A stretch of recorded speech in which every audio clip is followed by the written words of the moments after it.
All right, guys, I'm here with Tuesday's workout. We have a few different options today depending on what you want to do. So I'm going to go through all three and just demo all the movements to make sure you all understand what the options are.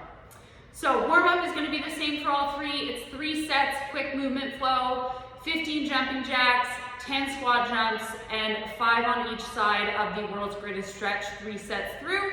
So jumping jacks, you know, squat jumps, saying those hips back, feet leave the ground with every rep. And then the world's greatest stretch, you're gonna get into a nice wide lunge stance, supporting yourself with the opposite arm, and then elbow down and reaching and twisting up for 5 reps on each side. After that, the Metcon is a 30-minute AMRAP. The first option is to do a 400-meter run.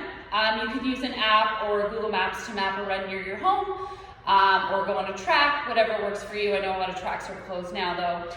So a 400-meter run, 40 Russian twists with or without weight, and 40 box jumps or step-ups. Ideally, you'd like to find a ledge or somewhere you can do step-ups or box jumps along your run, just to make it easier so you don't have to kind of stop and come back every time. If you want to do the same 400-meter run over again, then you could potentially set up a chair outside your house or something like that. Just make it easy for yourself. So 30 minutes. If you are using weight for those Russian twists, you're just going to hold it in nice and tight to the body and just tap, squeezing those obliques with every rep. And again, just cycling through as many times as you can within that 30-minute clock. Your second option, guys, if you don't want to run outside or if it's raining, is just to sub the 400-meter run with 30 down ups. So we've all done those before. It's just a burpee, but no chest to deck. So it's just going to look like that. And again, finishing the movement and extending the hips to complete the full range of motion. Awesome, so those are your 2 options there. The finisher is going to be an elbow plank. You're going to put a 5-minute running clock up, and you're just going to accumulate as much time as you can in a plank. So breaking when you need to.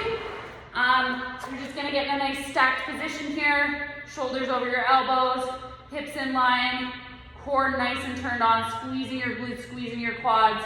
And again, just coming down when you need to, and try and go right back up. Not a lot of rest here. You're trying to accumulate as much time as you can in that plank within that 5 minutes.